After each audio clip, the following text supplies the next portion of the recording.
and this new program that's coming up, and discussion about how it can help with clients' backlinks and help their rankings. Brett and I discussed kind of going back and revisiting a classic DCOP session from last year about SEO, and we just wanted to do a quick revisit with you guys to go over just some SEO basics. So since that's going to be another part of what you're discussing with customers, we thought this might be a good time to do this. So for some of you, it might be a review. For some of you, you might learn something new, and that's the hope, and that's the reason we do this. So for SEO Revisited today, we're going to talk about what exactly search engine optimization is. We're going to talk about how understanding how search engines are going to work for the customer, why SEO is necessary, the importance of it. We're looking at the difference between SEO and pay-per-click, because that will probably come up with your customer. Talking about verticals for SEO and the Google Carousel, benefits of SEO, and we're going to give you some basic SEO terminology. So that's the agenda for today. So defining SEO. So what exactly is it? A kind of fancy definition, if you want to give to your customer, is just basically it is a methodology of strategies, some techniques and tactics that are used to increase the amount of visitors to a website. And this is done by obtaining high-ranking placement in the search engine results page of a search engine. I'm sorry, the search results page of a search engine, otherwise known as SERP. You guys might remember that from our trivia questions before. This is including, for us, Google, Bing, and Yahoo, and other search engines, but Google, of course, is the big player in this whole definition. So it's really common practice for internet users. They're not going to click through pages and pages of information. They're really looking for relevant, pertinent information on that first set of results, on the first page for search engine results. So the higher a website is ranking on that page, realistically, the better chance that that website will be visited by a user. So this is pretty common knowledge. You guys should all probably know this. As you can see with the little graphic, basically it says here that's the process of maximizing the number of visitors to a set website by ensuring that the site appears high on the list of results returned by a search engine. Just real basic.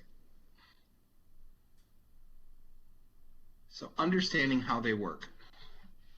So we've talked about this before, and again, this is probably a review, but search engines use very complex mathematical algorithms to crawl the internet. They're going to use just hundreds and perhaps even thousands of variables to seek and get the results that the searcher is looking for. They crawl the internet constantly, and they will revise what they think are the important factors in ranking a site for certain keywords that are being searched. So as you can see with the little graphic here, with the search engine, basically the search engine sends out spiders to crawl the web, which is, kind of creepy, but it's what they do. The spiders are going to consolidate their findings to determine where to serve you up on the web. And then also, when that happens, the spiders are taking notes on your titles, the keywords, the description tags, navigation, really everything they're going to learn about your site and about where to put you on the ranking. Okay? So each search engine is unique and proprietary. So Google and Yahoo and Bing are going to use different algorithms than Google. And that's why maybe for a Google search, a site might rank number 1, but on Yahoo, it's going to rank maybe 7th. So they do use some different algorithms. We're probably more aware of all the algorithm changes that Google goes through, which are pretty constant. Search engines don't actually see websites the same way we do. They're going to look at the code that's making up the site. So even though we may say, well, that site looks really awesome, from the visual standpoint, that's not how search engines look at it. They look at it from the back end. Okay. Brett, anything? What do you think? No, yep, all that stuff's real good. We're just going to go over kind of just a nutshell version of all this stuff, and then we can open it for Q&A. But yeah, you're doing good. Yeah, that's good. I'll All right. elaborate later. Okay. So why is search engine optimization necessary? So really for you guys, why is it important to include it in every package that you sell? Well, in this case, it really is the basis for being found on the internet. And it's also going to lower costs in other activities such as pay-per-click and realistically social media. It's improving where and how high the client's map listings are appearing. Pay-per-click and social media are great at certain things, but almost everyone should have search engine optimization as a foundation, and then they should build their other services on top.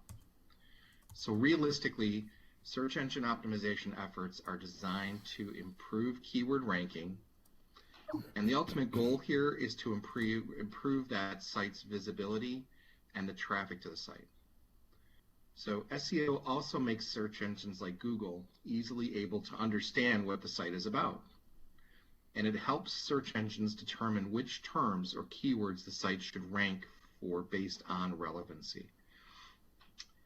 Search engines also constantly are evolving. They're becoming better and better at determining what is relevant by updating their algorithms. And we've seen that. We've seen that Google's gone through several algorithm changes that have really made it a much more efficient search engine.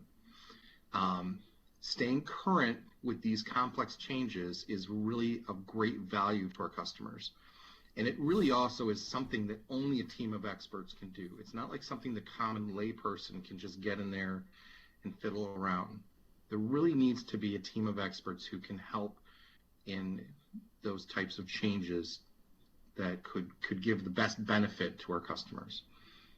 So just a little bit of the info on the graphics here on the left. So right now there are over 4 million Google searches per day.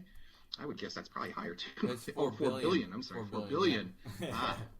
Sorry, I'm missing some zeros. So that's 4 billion Google searches a day.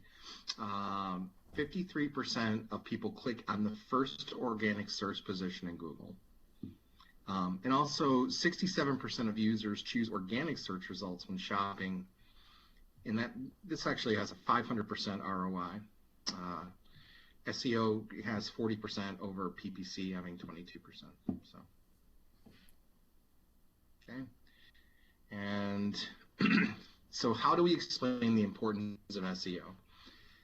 So, we all know that we are firmly in the digital age right now, and even small local businesses really require search engine visibility to target their local customers.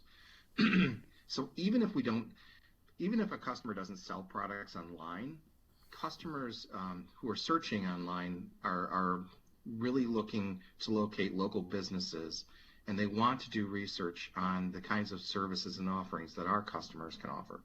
So long-term, SEO is the most single cost-effective digital marketing strategy for a small to medium business that will continue to produce results for years. And actually, unlike other traditional marketing channels, search engines offer the ability to connect with an audience that is really kind of a warm lead. They're actively seeking a client's products and services. So being ranked in organic search results is going to help get a brand or a product or a business service in front of people who are already searching for them.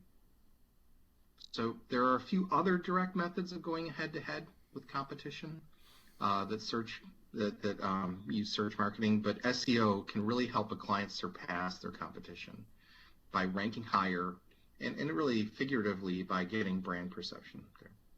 So also having higher ranking can actually generate trust from searchers that this is a legitimate business, that this is a business that they can go to because it's featured higher up in the rankings.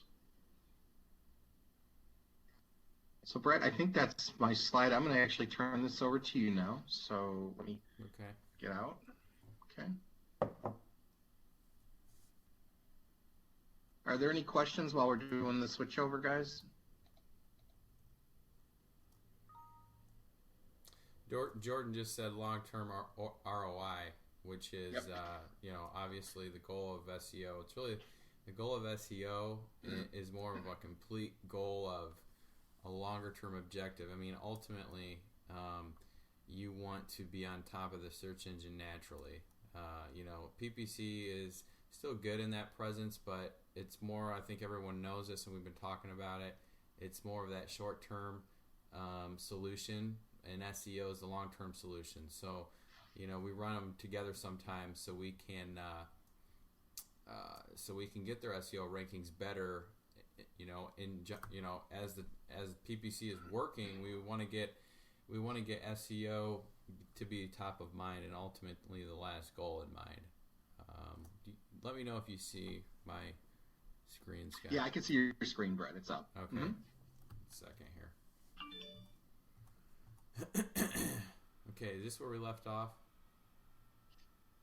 That is, we left off at differences between pay-per-click and SEO. Okay. So the difference between SEO and PPC, what's the difference between SEO and PPC? What value does SEO bring to my client that PPC does not?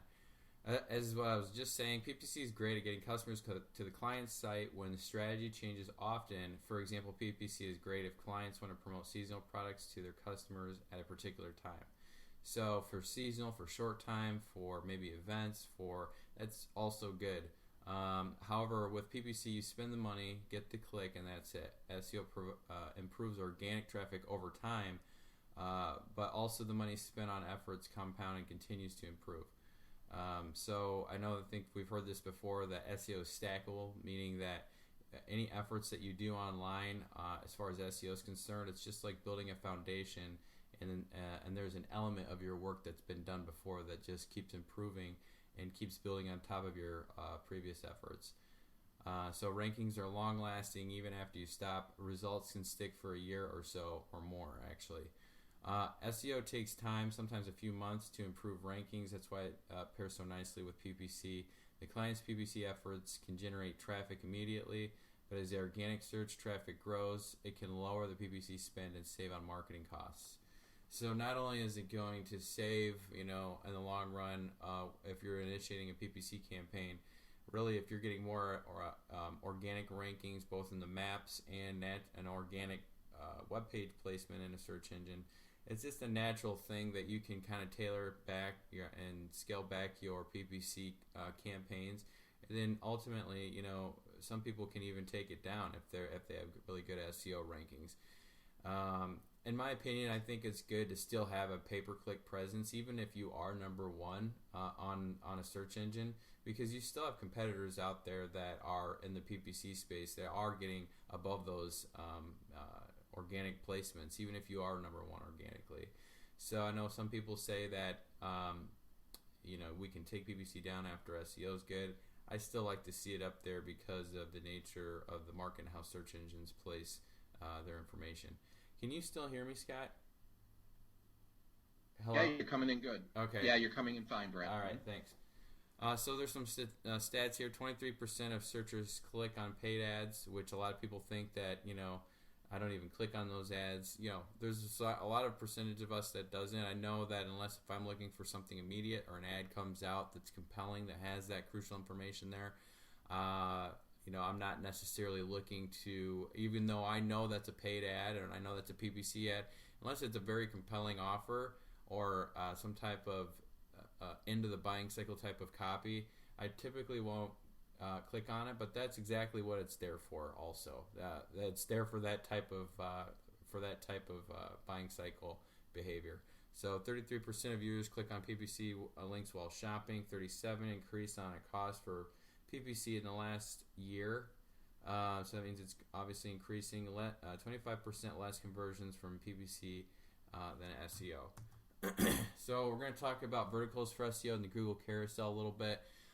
Traditional verticals that are highly researched with an emphasis on trust are well suited for SEO are medical, legal, service, and related businesses. So anything, and also with a caveat there, we got to remember that if we are going into some of these more touchy subjects like, medical or firearms, tobacco, a lot of these things will have at least will have restrictions, or some of them may not be able to be, even being able to have that initiated. Now that's for PPC. Sorry, I got sidetracked on SEO. So actually, a lot of these things, as SEO concerns, there's not a lot of stipulations because it's an open environment with SEO. What I mean by that is that if we're talking about any type of these fields that need to be researched, or they are a touchy subject as far as firearms or medical, you can really put anything out there because search engines aren't they don't dissect information the same way like a PPC campaign or a paid advertising. It's just information that's out there, so they're going to aggregate it no matter what that information is. And typically there's not anything that I can really remember unless if it just totally goes against Google policies as far as maybe something to do with terrorism or something that is not going to rank your website that's out there. Pretty much anything is going to be out there. It's going to be rankable, any type of material. So SEO is also a powerful marketing effort appropriate for any business that would benefit from increasing traffic to their site or seeking to improve brand recognition. Now we're talking about the Google Carousel a little bit, and I don't know if any of you are familiar, but that's typically when we're talking about local business services, restaurants, entertainment, bars and clubs, travel, sports businesses. There's a section that actually comes up above the map placement, above basically all placements, that will show the local businesses that are in the area, and it takes precedence, and it's at the very, very top. And so that's another part of SEO, just kind of like with the maps placement. The Google Carousel gets triggered, and what I mean by it gets triggered when these certain services are searched for for locally in a web search. So the vast majority of keywords and phrases that generate a carousel are associated again with travel, dining out, and ideas for things to do in certain places. It seems that key phrases including things to do to be the most competitive ones. Therefore, if you decide to target phrases, things to do, you should expect a higher level of competition. But again, this all goes back, again, we're not just talking about keywords and traditional SEO, we're talking about map placements. This is all going to help. So we're talking about maps and reputation or traditional SEO. These all, if you're in a service section with restaurants or these top, I think it's 7 verticals here, you're going to have that carousel pop up, at least 50% of the time, I would say, if it's one of those businesses that's going to trigger the carousel. And it's extremely, hugely important. I mean, it's very influential. You have the reviews that are there. You have photos that are there. That's why it's critical to get, your photos and all your name, address, and phone number populated on Google Plus and all the things, all the directories that we have out there on the maps and reputation. So maps and reputation is another big component of SEO. Can you guys still hear me? My router's been blinking. I can hear you okay. We got a message, Amanda. It sounds like she couldn't hear you. She may have actually logged off and logged back on. Okay. So, yeah, so keep going. Okay. So anyone have any questions on the Google Carousel and different verticals for SEO at this point? Okay. So just keep in mind, I would always keep this graph, this pie chart in the back of your mind, or just save it somewhere, because we can see that restaurants have a 38% and just your typical business services that are out there are 22%. So any bars, restaurants, clubs, venues, something like that, I would do a couple of Google searches, see what they're coming up in the carousel placement. That carousel placement, again, is just really influential, really huge. And a lot of businesses don't even really think about that. I mean, we don't really talk about that much. That's why I want to just kind of break open and kind of really quickly talk about, at least in this session, and then we can talk about it a little bit more in future sessions. So the benefits of SEO, there are a lot of benefits, obviously. I'm not going to necessarily read all of this verbatim, but obviously increased traffic. We want to get into the top of the search engines organically. So not only does that help with traffic, but also increases brand perception. The return on investment. SEO provides trackable and quantifiable results regardless of whether you're an e-commerce or non-e-commerce site, so there are no qualms about when it comes to ROI. SEO agencies are able to track nearly every aspect of their strategy, and like increases in traffic, ranking, and conversions. Again, so like we've been talking about Google Analytics. I mean, seriously, guys, I can't stress this enough. If we're talking about a website to improve, or if we're talking about search engine placement, or even if we're talking about almost anything out there, digital display, not only is it going to help your credibility and relationship and knowledge with the client or prospect when you're talking about, do you understand or do you have an analytics system set up in the back of your website? Not only is that going to improve our credibility, but it's also going to give us a direction to where we can consult with them and analyze their traffic, how the traffic behavior is going. We're going to have a Google Analytics DCOP here really soon. That's one of the things that Scott and I have been talking about. So I really would like everyone to really start talking about Google Analytics and understanding traffic, because really somebody who has a website out there, they have it kind of floating in cyberspace. They might have some direct organic traffic or social traffic pointing to it, or they might have from pay-per-click, but they're really lost. We've been talking more. I've been asking clients out there, do you understand what's happening to your traffic? Do you understand any idea of how much traffic you get on your website? And 90% of the people that are around here locally say, no, not really, or yeah, I think it's been set up, but I haven't sent it. That's basically like opening up a store and not ever being there, or seeing where, how much foot traffic comes in. It's basically open up in a physical store, and not having anyone be at the store or looking at people that come into the store. So, I mean, it's really one of those things that we'd like to talk about more.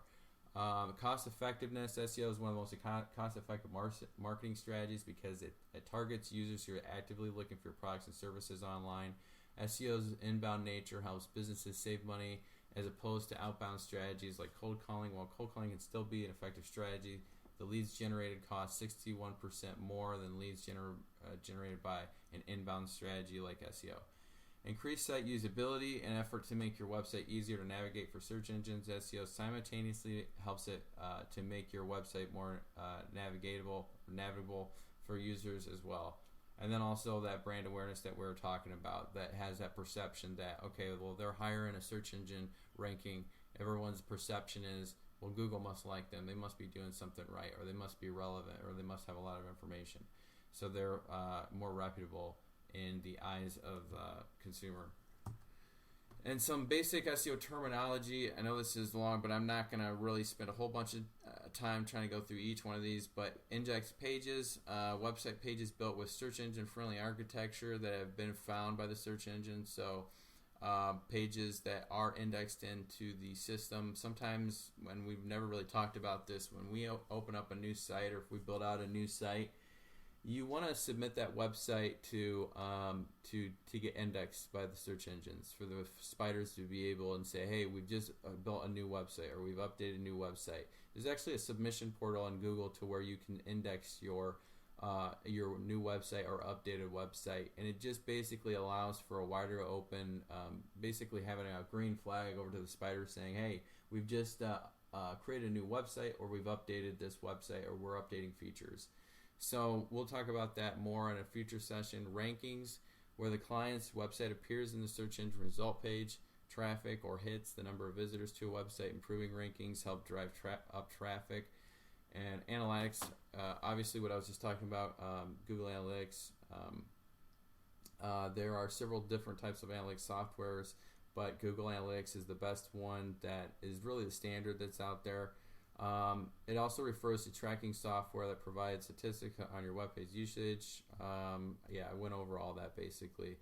Backlinks refer to the link from other websites that link to your website. Backlinks specifically exclude links from your own site that point to other places on your site. So that's not a backlink. That's actually called an inbound link, or that's what it's called. In general, the more backlinks you have, the more authority search engines will assume your site has. Keywords, I think we all know what keywords are. Basically, all those keywords that are, we do research on to make sure that, those keywords have search volume. Then we place those strategically on the content within a website, the site architecture of a URL, and then also a lot of different areas, meta tags and all that stuff. So long tail refers to as long tail searches. Long tail refers to search phrases enter a search engine that includes certain keywords as well as a number of additional keywords. So if your site is optimized for tasty apples, you might also rank for a long tail search of tasty apples to bake bacon pies. So long tail keywords, and these are just things to have for talking points, to have more credibility. We don't have to get this granular when we're talking about clients about SEO, but these are just good things to know. You know, if somebody has a site that's very simple, that doesn't have any longer tail keywords that are in there, let's say, let's give the example of auto repair. Somebody wants to just focus on auto repair. Well, that's a very broad, very short keyword. What we want to focus on is something more long tail that searchers are specifically looking for. Not only does that help you with your rankings, because long tail keywords are less competitive, you'll be able to rank better, but you're also giving someone a website with that long tail keyword, and if you can rank in that for that long tail keyword, it's a very specific piece of information.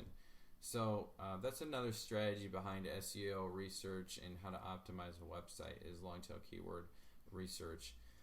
We'll talk a little bit about bounce rate. Bounce rate is an analytics term that refers to someone who visits just one page of a website and then leaves. Bounce rate does not pay attention to how long they were on that page. It could be seconds or hours, but if they've only looked at one page before leaving, it's considered a bounce.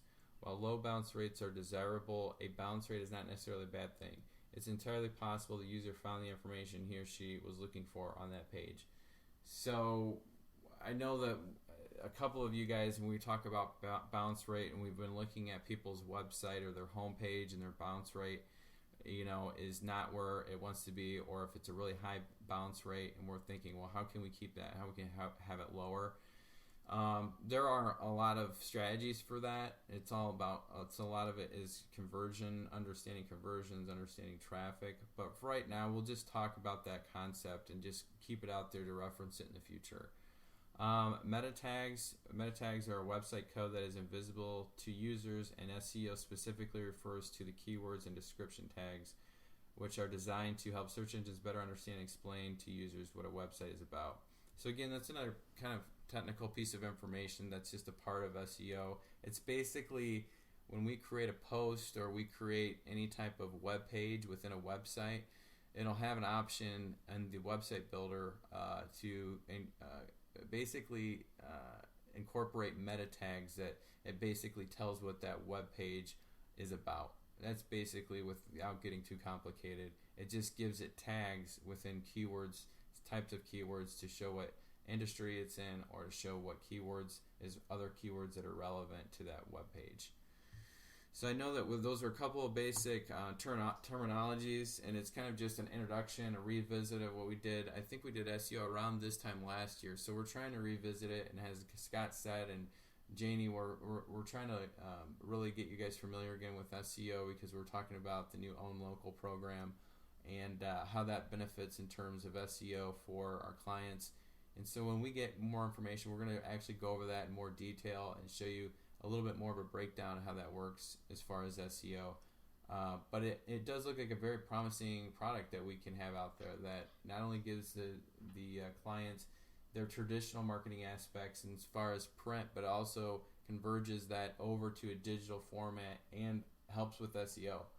So it's that's why we're talking about SEO again. We want to get into kind of the realm of thinking about SEO because it is a very, very powerful, it's one of the most powerful vehicles that it's out there if we can understand it and start having some dialogue, and especially talking about Google Analytics. I think that's the one thing too that I've been really stressing to people, and even myself, is when we're going in there and talking to a business owner and their website is old or new or been updated or anything, I always ask them, do you know about Google Analytics? Do you have it installed?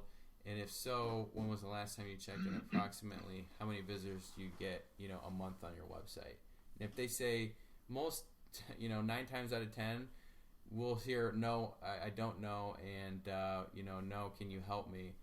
And that's really opens up, our capability of talking with them and getting under the hood of a website and their whole digital marketing strategy, because we can start understanding the traffic that comes in there and then make smart marketing decisions, digital marketing or even traditional marketing decisions, understanding that traffic and the user behavior, their demographics, all that stuff. So I know I'm rambling. I know I'm kind of going, getting long-winded here. So if anybody has any Q&A right now, feel free to just shout out or type in the chat box, and we can go from there. Yeah, nice work here, Brett. Nice coverage. Yeah, guys, here's Q&A. We're at about the 8:30 mark. So now is the time if you guys have any questions. As Brett mentioned, we will be talking in the future. We will do a session on Google Analytics to help you guys out. Again, this is just such an important part of what we do. And I think it's sometimes something that we don't necessarily talk about right away. I think we tend to think about products more like Facebook advertising or pay-per-click or email blasts first and foremost. But this process, SEO, is something that we really should be putting more thought into. I know some of the other hubs sell pay-per-click and SEO together as one package. So, but anyways, any questions? Otherwise, we're going to go ahead and end the session. Hey, Scott, it's Sally. I have a question. Yes, Sally. I know I've been trying to sell a lot of these videos lately, and one bit of information that I pulled off the web was that people who have videos on their websites, people tend to stay on their websites longer with the video. Would that help to reduce the bounce rate? Yes, absolutely. Mm-hmm. Yep. Yeah, because it's it's all about the engagement, right? I mean, it's all about offering something that is engaging, and we're a visual culture, a visual society. So if we see something that's going to tell me a little bit more about a business or give me a visual aspect, of course, yeah. Okay, so the goal of some of our marketing is to reduce bounce rate. Bounce rate is not really a good thing, right? Yeah, I mean, I know that piece of information said that bounce rate is not always bad, but typically most people's website don't have the exact information that they're looking for at that specific time. When we're talking about that it's not bad, we're talking about that maybe somebody immediately found someone's phone number and they're just immediately going to just call them or make a decision to basically take action. But most times people are in a research phase, so we want to encourage people also to have that information out there in a website to where people aren't going to just bounce off your website, or they're not going to just go on your website and then leave or go somewhere else. So I mean, of course, having a video will decrease that bounce rate. It's going to, like Scott said, has more interaction. You have time spent more. And video is one of those human elements to where it's not just, that's a cool thing that you have a video. I really see a real person at the end of that video. I can see like as if I'm there, so it makes that credibility factor that much more, prominent. So yeah, that's definitely one of the things, and that's why I say let's get into the Google Analytics and see what the bounce rate is on maybe that page that has the video before and after, and that would be a huge case study that we could have. I mean, okay. Sally, too, if I can add too, like Sally, video also leads to interaction. Most of the videos on sites or on anything you come across, you have to click it to watch it. So right. Immediately from that point, it leads to interactions. So if you have a video on your website, you're basically, pretty much ensuring there's going to be some sort of interaction. If the customer, as soon as they click on it, they're already engaging in your website. So, okay, yeah, that's a great talking point. Thank you. Mm-hmm. Hey guys, there's another situation just to reiterate what Scott and Brett are talking about as far as the analytics portion of the campaigns and how much transparency is needed to the client. Brett and I just got out of a meeting on Monday. We were at an attorney's office, and we really walked in there wondering what this attorney wanted. He called me a week ago, kind of with a ticked off voice, wanted to meet with us. And then we found out once we got in there, they had no access to their analytics. They never looked at the lead capture pages that we had on. They never checked any of the leads. We walked them through the whole process of how to do this, setting them all up. By the time we got out of the meeting, they were so excited about finally having all of this access, this information to access, that it totally turned around their whole mindset on this stuff. And the guy said, just alone, I mean, with the attorney sitting there, and he goes, they had 30 calls that we had presented to him from the PPC campaign, and they looked at the phone calls. Him and his secretary are sitting there smiling and laughing, and the guy says, heck, just listening to these phone calls is worth the price. So the point was, it's very important to have the analytics and that the consumer and the clients understand how those analytics work.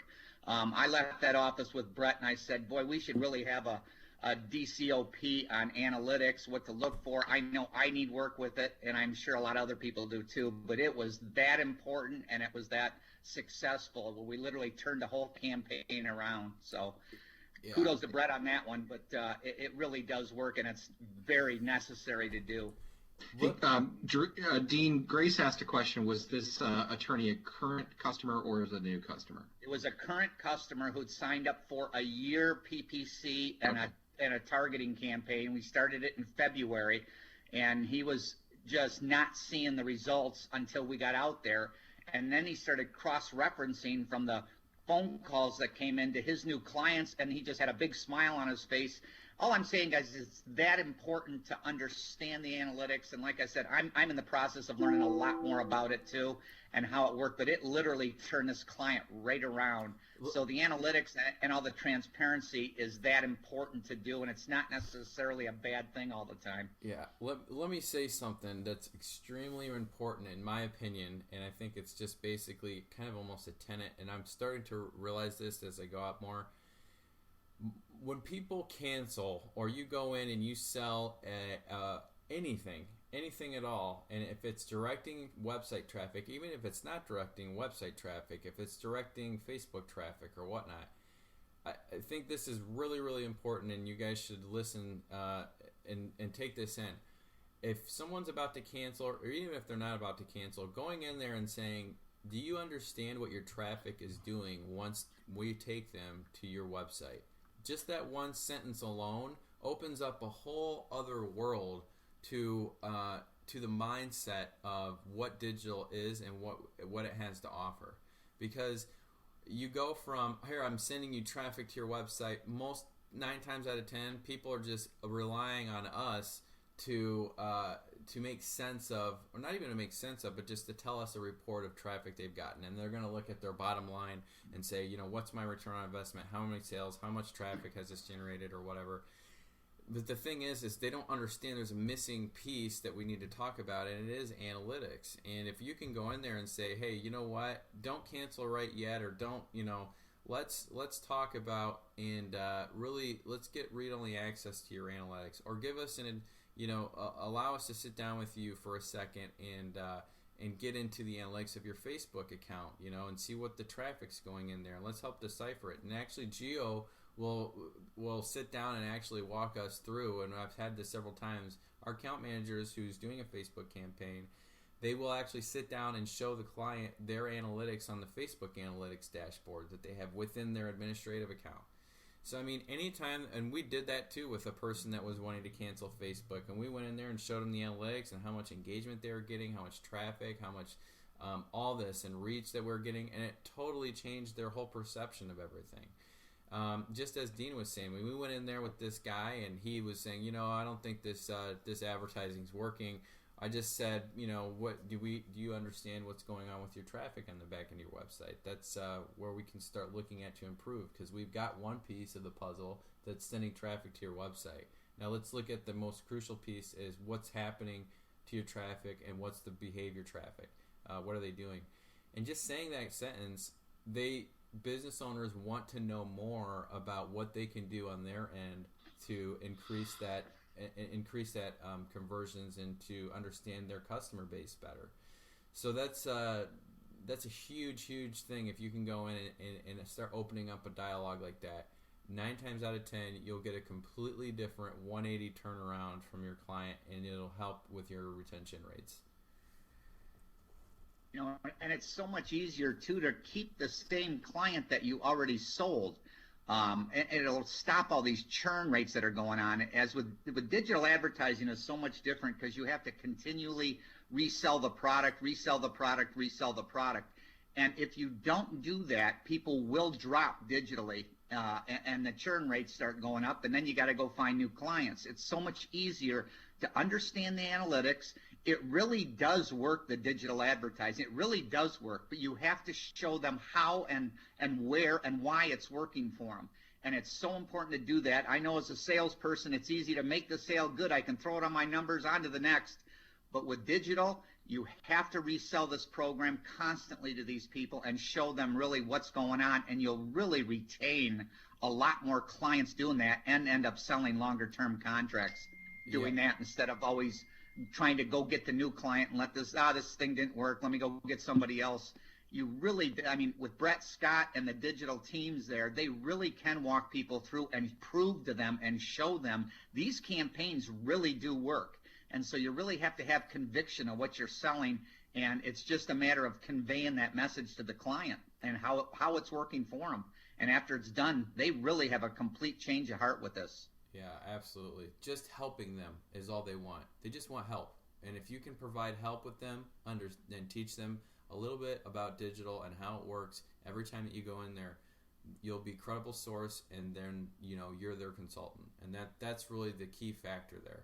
So it's the first part, obviously, is getting the sale, but then after that is taking care of it, you know, and helping that client and business owner understand what all this whole world means. And once you do that, you'll be totally unlike anybody else that's out there right now, because that's what we're seeing, and they're very responsive to it. So we'll talk more about that on the next session of DCOP, and Scott and I are gonna get a Google Analytics and more of a conversion type of session going, so we can really start giving you guys some talking points when we go back in and somebody's either upset, or even if they're not upset, we can go in and say, okay, here's the other piece of the pie.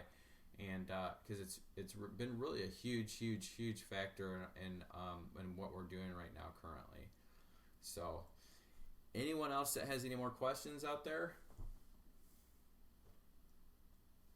Yeah, I don't see any questions on the message board, so I think we'll go ahead and wrap it up, guys. It's 8:45, and again, we will discuss more in future sessions, but thanks again for allowing us to go over, and you know, all this information is going to be there to help you guys. So without further ado, I guess we can end things up. Thanks again, Brett and Dean. Thanks for jumping in and helping out. And guys, I guess we'll talk again in the future. All right. Thanks, guys. Talk to you soon.